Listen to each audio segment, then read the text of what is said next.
உங்கள் தந்தி1 தொலைக்காட்சியில் கருடா தினமும் காலை 6 மணிக்கு காண தவறாதீர்கள். பொது மேடையில் இழிமொழியில் பேசும் அதிகாரத்தை யார் கொடுத்தது என இயக்குனர் மிஷ்கினை பாடலாசிரியர் தாமரை கடுமையாக விமர்சித்துள்ளார்.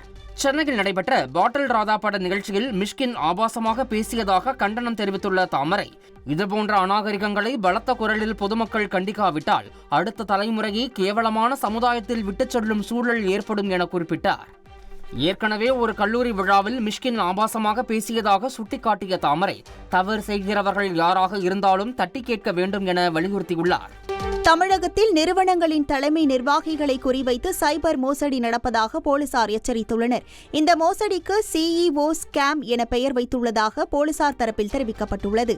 மதுரை கெமிக்கல் நிறுவன உரிமையாளரின் வாட்ஸ்அப் எண்ணுக்கு குறுஞ்செய்தி மற்றும் ஆடியோ மெசேஜை தலைமை நிதி அதிகாரிக்கு அனுப்பியுள்ளது. அதனை நம்பி அதிகாரி 3 கோடி ரூபாய் அனுப்பியுள்ளார். பின்னர் தாம் ஏமாற்றப்பட்டதை உணர்ந்த அதிகாரி போலீசில் புகார் அளித்துள்ளார். உங்கள் தந்தி1 தொலைக்காட்சியில் கருடா தினமும் காலை 6 மணிக்கு காண தவறாதீர்கள்.